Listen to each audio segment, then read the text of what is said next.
Hello everyone, my name is Vladimir Vermus from Olympus Czech, and this is another round of Around the World videos. And in this one, we're going to cover interesting topic, how to really quickly measure clay's amount in copper ore samples with our XRD equipment, which is right now BTX3. You can see it on your screen, this one. So, um, usually XRD testing takes some time. In our case, this is like around 10 minutes. So of course, I don't want to do the full tests and like make you wait for like 20 minutes. So what are we going to do? I have two samples of copper ore here. One of them was already tested, and you can see the results right on your screen. So the main interests for us here is clays, which is kaolinite and allied. So I'm going to show you how to test another one. So because this is the same type, same metrics of sample, we know what we're looking for, we know the suspects and faces are inside of the sample. So now we're going to test this one. As you know, the big part of XRD testing is sample preparation.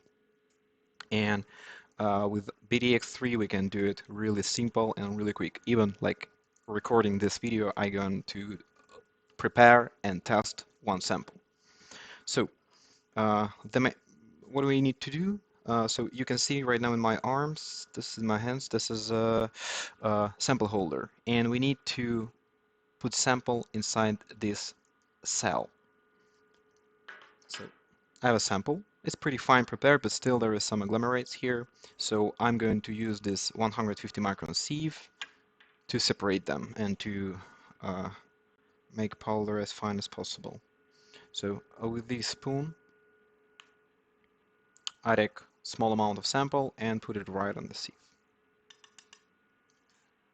Then I twitch it a bit, like this. We need only 15 milligrams, so it's really easy to do. And it's done. So I put on this camera, show a small amount. So the next step is loading the sample in the sample holder, and I need to use piezo shaker. This is this additional tool to load the sample. I'm going to show you how to do this. I put a sample holder like this. Next step, I put a sample on the spoon. I'm going to show you on this camera, like this. So then I put a sample in this small bath. And the next step, I need to switch shaker on.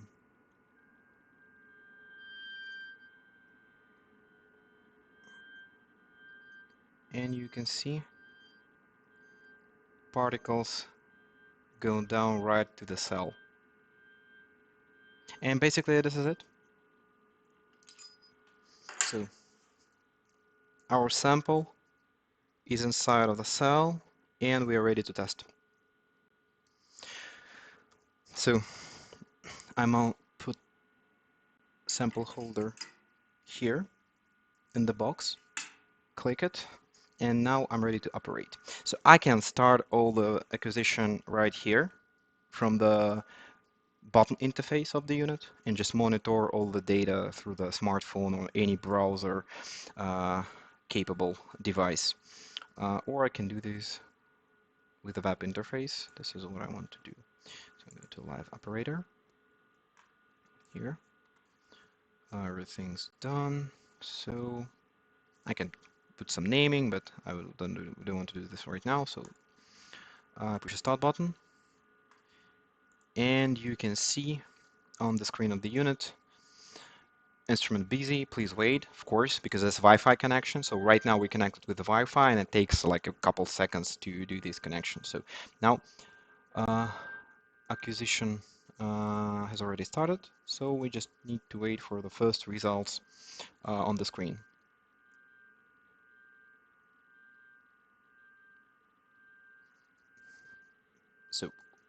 at first, diffractogram quite noisy. Of course, we have to wait some time. So in our case, I prefer to wait around 2 minutes. And now look, it's became much better. So while still take statistics, I want to show you what's happening on the inside the unit right now. So you can see on your screen a video which how particles constantly rotate inside the cell, and that's how we can avoid uh, positioning and this like orientation problems. Yeah, back to the unit. So 4 iterations done, and we already can start to analyze the results. So let me check them. So quartz, calcite, albite, kaolinite around 2%, and illite 1%. So a completely different picture from previous one, where you can remember it was around 20% of kaolinite. So that's how easy it can be done. Let me. So I'll stop it, but of course, like for the best results, we need at least like 3 to 5 minute testing. So, but just to show you an idea, that's how easy it works. So I'm going to stop this measurement, and so we can go to results and check. So this is our previous test, and you can see kaolinite was 19%, and in here it's 4%. So that's how easy to get a trend, make a screening. So still, this is of course a kind of screening tool because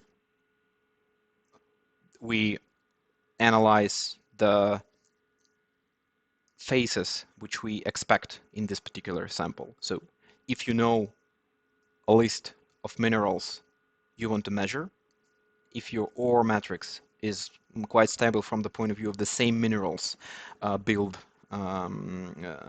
your sample.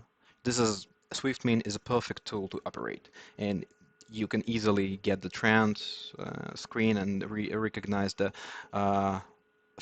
minerals that you cannot recognize with XRF. But of course, if you're talking about unknown gray rock sample, you need first to make a identification of the phases that are inside of this sample. And it also can be done with BTX, but you need to use different softwares, more advanced software like Xpowder, CyroQuant, and others. But as soon you know what you're looking for, and this list is stable, you can use SwiftMean, and it works nicely, quickly, and can save you a lot of time and money. So this is it for now. Thank you for your attention, and we're gonna come back to you with the new videos. Bye bye.